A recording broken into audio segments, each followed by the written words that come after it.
So you have this person right in front of you. They've lost it. They are so excited, and not in a good way. They are fretting. They're almost steam coming off of them. What is the last thing they want you to say to them? Calm down. Or don't get so excited, okay? You don't say it. That will throw them worse. Or somebody's worrying. They're going to go to court tomorrow, and they don't know what the outcome's going to be, and so they are going over every possible miserable thing that could possibly happen. And so what do they not want you to say to them? Don't worry. Oh, please. They're already there in the midst of it. I think this Word of God today is not for people who are right in the midst of it, but trying to get us in this bigger context to appreciate that worrying doesn't do anything for us. Well, I'm not exactly addicted to this, but I tell you, I love just putting a word in, and it's so you put in a single word and you get pages of or lines and lines and lines. Sometimes it'll say 432,658 references. You know, you say, "Oh my goodness!" It's like a whole library in my pocket. So I went to the internet and I said, "Let me check it out." I was looking for, I guess I would call it a litany of worriers. And I was looking for this like a litany, a list of just ongoing worries, but it didn't grab that one. It didn't produce anything. So I put in this, practical ways to deal with worrying. This is what comes up in an instant. How to stop worrying, 9 simple habits. 10 tips to manage your worrying. 7 healthy ways to deal with incessant worrying. 9 steps to end chronic worrying. How to stop worrying, 13 practical steps. 10 ways to cope with anxiety. How to stop worrying, self-help tips for relieving anxiety, worry, and fear, etc. Then, after countless ones, then it gave, I noticed this in the last year, it'll open up a grouping of things. So it says this, people also ask, and then it gives these categories, and if you open it up, it'll be like this list, a huge thing. How to stop worrying. How can you deal with anxiety? Another category. How can I forget my problems? Another one. How not to be anxious. Then, as if that's not enough, it says related searches and gives a whole bunch more of categories. How to stop worrying about something. Another one, how to stop worrying about relationships. Stop worrying quotes. How to stop worrying about things you can't control. You get the point? Don't worry. Stop worrying. And there is countless help out there to give us habits to train ourselves to stop worrying. Now, that doesn't mean don't be concerned. If you're going to court tomorrow, have your life in order. If you need paperwork, if you need something, if you need to present yourself clearly, maybe write out what you're going to say to the judge. Know what you're going to do. Don't worry about it, but just be prepared. That always works. It's like a cook. You know, if you're going to put on a big meal or something, you get the food, the ingredients out. You measure it out. You have it all ready so that when you're ready to cook, you just pour it in. You're not, now I have to measure this. Oh, where's the measuring spoon? You know, you be prepared, but you don't worry. Things will work out. When I was in the seminary, I remember, I think my last year in theology, a woman came up to speak to us about Al-Anon. I had heard of Al-Anon, but I didn't really know much about it, just heard the name. Of course, knew about alcoholics and Alcoholics Anonymous. And the reason I bring this up is I'm reading a book right now by one of my favorite spiritual authors, Father Richard Rohr. He's a Franciscan priest. He's a spiritual writer, a real spiritual leader. He's amazing. And written some powerful, beautiful books. And I'm reading this one right now. It's called Breathing Underwater. Breathing Underwater. And it's a spiritual guide to the 12 steps. And the 12 steps are very spiritual. It is the recipe of how to reach forgiveness in your life, how to heal with forgiveness. So I happened to read yesterday the 3rd step. And in case you don't know what it is, my trusty little library here, I get nervous when I'm preaching it, and I'm nervous about remembering. So I have to have my little help here. Okay? So, this is, oh no, I lost it. Oh my goodness. Well, I'll just tell you. The first step, and help me out if you know, the first step is that you acknowledge an alcoholic or anyone addicted to anything has to say, my life's a mess. I can't handle my life. And they just acknowledge, I'm not doing it right, and I'm out of control.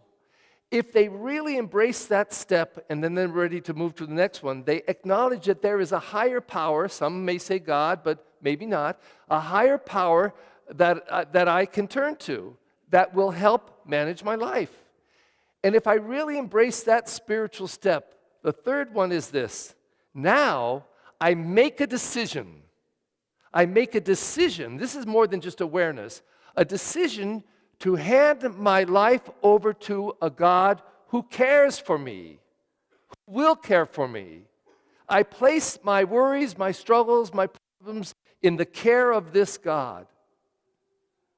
That's what an addict has to do in order to move along in this spiritual journey. So I'm at the seminary. This woman comes in. She says, I think you all know Alcoholics Anonymous. You've heard of it? We all raised our hands, yes. And you know about the 12 steps? Yeah, we all knew about that. So she said, how many have heard about Al-Anon? And we probably all raised our hand, but I didn't really know about it. So she said, let me tell you Al-Anon. Al-Anon is for the family members of an addict because they become addicted to that family member, addicted to their problem, trying to control it. And of course they can't. So here was a classic case she gave. She says, the worst case scenario is that you get this alcoholic who likes all booze and likes all the clear ones, tequila, gin, vodka. And this is what the addicted family members do. They think they've got him beat. So they do things like this. They hide the bottles. That doesn't work. They mark the bottles.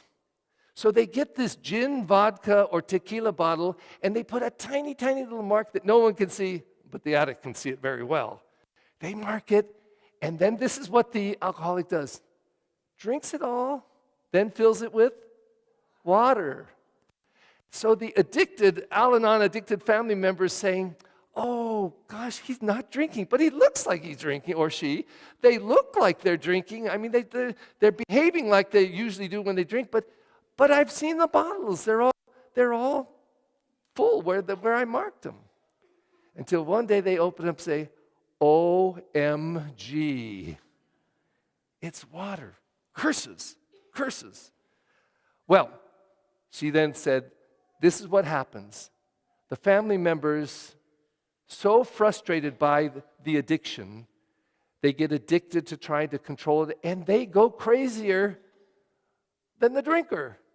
Go crazy trying to manage this thing that's unmanageable. So they have a 12-step program for the addicted to the addicted. And the addicted to the addicted go through these steps and finally say, I want to make a decision. I'm going to hand over this mess to this caring God. I'm going to stop worrying. I'll deal with it in a manageable way, but I'm not going to worry about it because worry doesn't do anything. The first reading, one of the shortest readings, I think, in the church year. Before the opening line, God is going on and on to Israel, telling about how much He cares for them, all the things that He's done for them. And then Zion cries out, oh, but you forgot me, God. Oh, you don't care about me, God.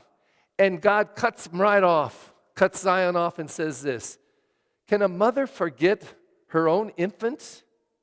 Can a mother forget the baby that came from her womb? But even if she could, I will never forget you. That's the caring God we're asked to believe in. One of my favorite times to come into church is when somebody's up there at the tabernacle. They go there to get very close to Jesus Christ in the Eucharist. And very often, not always, very often they're sobbing. So in their sorrow or in their pain or their worry, they go close as they can to Jesus Christ, and some will even go up and touch the tabernacle. Just put their hand on the door of the tabernacle and leave it there as they pray.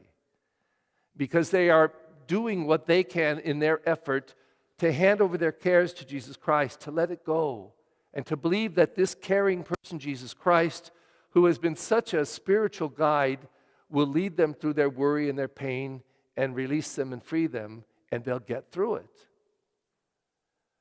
It's kind of interesting to me to think back over 2,000 years ago when Jesus physically walked on this earth. These people had the same problems we have. Worrying, constant worrying. And Jesus, as the wonderful spiritual guide he was, and so practically said, stop it. Don't worry. Why do you worry? You know, when we worry about yesterday, we're not even in yesterday, and we can never go back to yesterday until they actually build a time machine, which I don't think is going to happen. What we're doing is creating an idea about yesterday, and then this is where we are. And instead of being right here, we're in this idea, lost in this idea about yesterday, worthless, and we can't change it. Or we worry about tomorrow, and we're not in tomorrow. In fact, tomorrow might not come.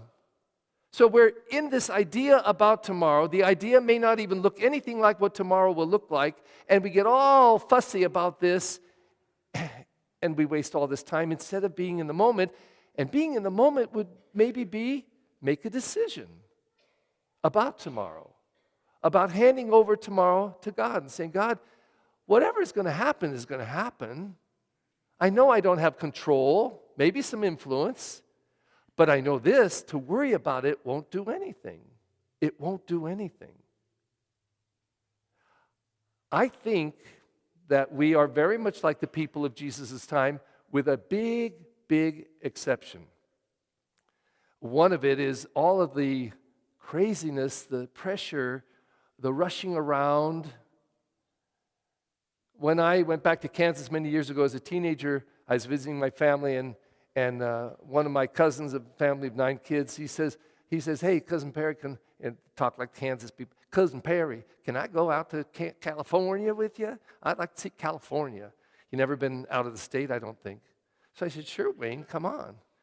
So he comes out with me. He lasted 3 days. He couldn't take it. I drive on the freeway, and he's like this. He was just so anxious, all this traffic. And last year, I looked it up on the internet. I'm driving down the 2 freeway, and I saw the sign that gives the population of the city of Los Angeles about 5 million. So I just got curious. I said, So when I got home, I typed it in, and I said, population of Kansas. There are more people, not the county, the city of Los Angeles, and then in the whole state of Kansas. No wonder he was frenetic. He was a wreck. 3 days, and he said, I got to go. I can't do this. I can't take it. See, I understand. I really do. But here's the other thing that really complicates our life. Right here. Remember the day when the phone would ring, and if you were in the house and heard it, you could pick it up and answer it. And it could ring 25 times, because the person was wanting to get you. But if you weren't in, you didn't answer the phone, and you lived to tell about it. It wasn't a big thing. And then they built this little machine that would answer the phone for you. And so now it got more complicated, more pressure. And here was the pressure. You come in, and the phone's ringing, and then the thing clicks on. You say, oh, God. And you hear, and glad you didn't pick it up, because you hear who's on it, and you say, oh, thank God I didn't get the phone. But then you happen to go over to the little box, and you look down, because the light's blinking, and you see this little number, 27 calls. Oh, my God. 27? And I have to listen to all these now and do something with them? And you think that was bad until this came along. It's like a tail, always with you.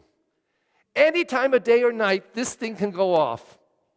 And if you are addicted to it, you have to check it out and see oh no, or, oh my God, what's the matter? I better take this call. I even see people do this in church. Not this group, of course. I see them looking at their phone, and whenever I take it out there, I am not checking my calls. I'm trying to get on this site so I'll have the scripture reading or the reference that I want to read to you. I'm not checking calls, but there are people who are doing it, texting in mass. Oh, dear God in heaven. They can't even give an hour to God, an hour to prayer, an hour to church, because this little thing hangs around them and controls their life. No wonder we worry all the time. No wonder our lives are like this. So Jesus says it.